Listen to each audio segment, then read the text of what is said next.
ઉદ્યોગપતિઓ, બિલ્ડરો અને પૈસાદાર વર્ગની ચાપલૂસી માટે જાણીતી ગુજરાતની ભાજપ સરકાર એ સમગ્ર ગુજરાતના ખૂણે ખૂણે અને ખાસ કરીને શહેરોમાં આદિવાસી, મુસ્લિમ, દલિત, દેવીપૂજક, ઠાકોર, માલધારી આવા વંચિત વર્ગોને પોતાના આશિયાના પોતાના મકાનો તોડીને બેઘર કરવા માટે છેલ્લા 1-1.5 વર્ષથી જબરદસ્ત કામે લાગેલી છે।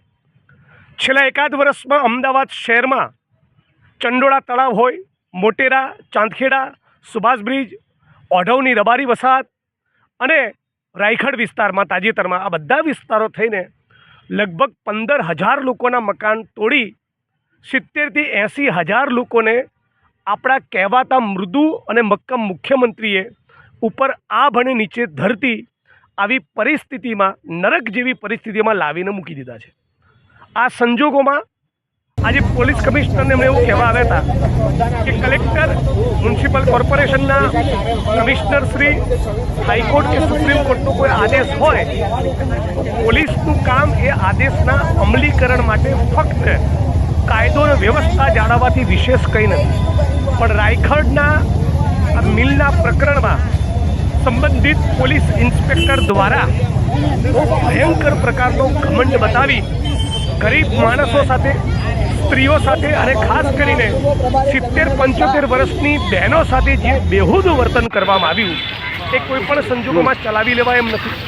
70-75 વર્ષના આપણી દાદીની ઉંમરના કોઈ વૃદ્ધાએ, કોઈ મહિલાએ મને એવી ફરિયાદ કરવી પડે કે જિગ્નેશભાઈ મારું કાંડું મચેડી નાખ્યું, એ રાજ્યની પોલીસ માટે, રાજ્યની ભાજપ સરકાર માટે શરમનો વિષય છે। એક ગુજરાતી તરીકે આપણા માટે શરમનો વિષય છે કે આપણા માની, દાદીની કોઈ ઉંમરની સ્ત્રી જેનું આખું જીવન કાળી મજૂરી કરવામાં મિલ મજૂર તરીકે ગયું હોય, જેણે પોતાની જિંદગીની પાયની રકમ જોડીને એક નાનકડું મકાન બનાવ્યું હોય, તમારે એના મકાનમાંથી વિમુખ કરવા પડે તો પણ એની તમીઝ હોવી જોઈએ, એક વિવેક હોવો જોઈએ।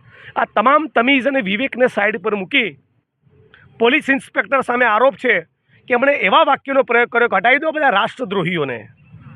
એમણે એવો ફાંકો મારે જોયું, નેમપ્લેટ બતાવતા હતા ગરીબોને કે હું કોણ છું, મારું નામ જુઓ। તો ભાઈ તને શેનો ઘમંડ છે? તારો ઘમંડ, તારી બધી હોશિયારી ઉતારી નાખવા માટે જ આજે પોલીસ કમિશનર આવ્યા છે। અને બધા જ આ ઝૂંપડાવાસીઓને પણ અપીલ કરું છું કે હું તમારો સમર્થક છું। મૂળ લડાઈ તમારી છે, તમે આ ઘમંડી પીઆઈનો પારો ઉતરી ના જાય, એને સસ્પેન્ડ ના કરે ત્યાં સુધી લડત ચાલુ રાખજો। હું તમારા સાથ સહકારને ટેકામાં છું। આ ઉપરાંત ફક્ત રાયખડ વિસ્તારની અમદાવાદ શહેરમાં જ્યાં પણ કોઈ પણ સમાજના, કોઈ પણ જ્ઞાતિ કે ધર્મના ઝૂંપડા કે મકાનો તૂટે તેની સામે કોંગ્રેસ પાર્ટી તરીકે, કોંગ્રેસ પરિવાર તરીકે અને ગુજરાતના એક નાગરિક તરીકે પણ અડધી રાતે આવીને શક્ય બને એટલી જગ્યાએ લડત લડવાને મદદ કરવા તૈયાર બનીશ। આ બાબતની અમારી કમિટમેન્ટ છે। આજે પોલીસ કમિશનરશ્રીને મળ્યા, એમણે કહ્યું છે કે જે પોલીસ ઇન્સ્પેક્ટર સામે આવા બેહુદી વર્તનની તમે ફરિયાદ કરો છો એની મને લેખિત ફરિયાદ આપો, અમે એની તપાસનો આદેશ કરીશું। તો મોટાભાગે રાયખડના પોલીસ ઇન્સ્પેક્ટર સામે તપાસનો આદેશ થશે। અમારી માગણી ફક્ત કુલડીમાં ગોળ ભાગનારી તપાસ નહીં, એમને સસ્પેન્ડ કરી દેવામાં આવે, જેથી આખા ગુજરાતના પોલીસ કર્મીઓમાં પણ એક મેસેજ જાય કે ગરીબ માણસો સાથે આવું વર્તન ચલાવી લેવામાં નહીં આવે।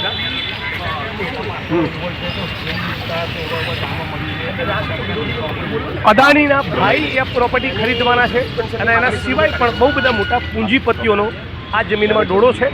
એ જે પણ હોય, કાયદો એ કાયદાનું કામ કરવું જોઈએ।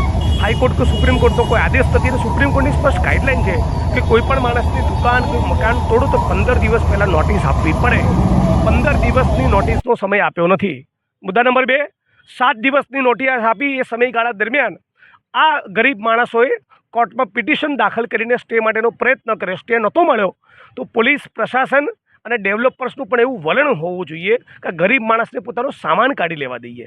જે બેન દીકરીઓ આમાં વસતી હોય એની સાથે વિવેકપૂર્વકનું વર્તન કરીએ। એટલે બહુ જ ખરાબ પ્રકારનું વર્તન થયું છે, એકદમ અમાનવી પ્રકારનું વર્તન થયું છે। એટલે પોલીસ કમિશનરે મેં એ પણ કહ્યું છે કે આગળ ઉપર અમદાવાદ શહેરમાં ડેમોલિશન થવાનું હોય તો મ્યુનિસિપલ કમિશનર સાથે તમે એવું કોર્ડિનેશન કરો કે જેથી તમારો પોલીસ સ્ટાફ અને નાગરિકોએ એકબીજા સામે આવવું ન પડે। આમાં કયા પણ મોટા નેતા, કયા મોટા ઇન્વોલ્વ છે, એમના નામ બહાર આવે છે અને સૂત્રો દ્વારા નેતાઓના આશીર્વાદ વિના આવું શક્ય નથી। કમલમ અને ગાંધીનગરના નેતાઓના આશીર્વાદ વિના આટલો બધો ફાટવા પોલીસ કર્મીઓ અને ડેવલપર્સ કરે જ નહીં. પણ જે બી હોય હર જોર જુલમ કી ટક્કર પે સંઘર્ષ અમારા ના રહે, લડીશું. બાઉન્સર રાજ ગુજરાતમાં વધી રહ્યું છે એ વિશે શું કહેશો? બિલકુલ, પોલીસના જે માણસો બાઉન્સરો લઈને ઉતરે છે એ અનેક પ્રકારની અનૈતિક પ્રવૃત્તિ ચાલતી હોય ત્યાં બાઉન્સરોને કેમ મોકલતા નથી? રાઈટ. દારૂ જુગારના અડ્ડા ચાલતા હોય ત્યાં બાઉન્સરોને મોકલતા નથી. એમડી ડ્રગ્સ વેચાતું હોય ત્યાં બાઉન્સરોને મોકલતા નથી. ઇનફેક્ટ હું તો ત્યાં સુધી કહું, કાયદો તો આ ઇલીગલ પ્રવૃત્તિના ઠેકાણામાં પણ બાઉન્સરને મોકલવાની પરમિશન નથી આપતું. પોલીસ સ્ટાફ શેના માટે છે? SRP શેના માટે છે? પોલીસને કદાચ સ્થળ ઉપર પહોંચ્યા પછી લાગે કે સ્ટાફ ઓછો છે તો ફોન કરીને બીજો સ્ટાફ મંગાવે, 2 દિવસ પૂરતું ડેમોલિશન મોકૂફ રાખે.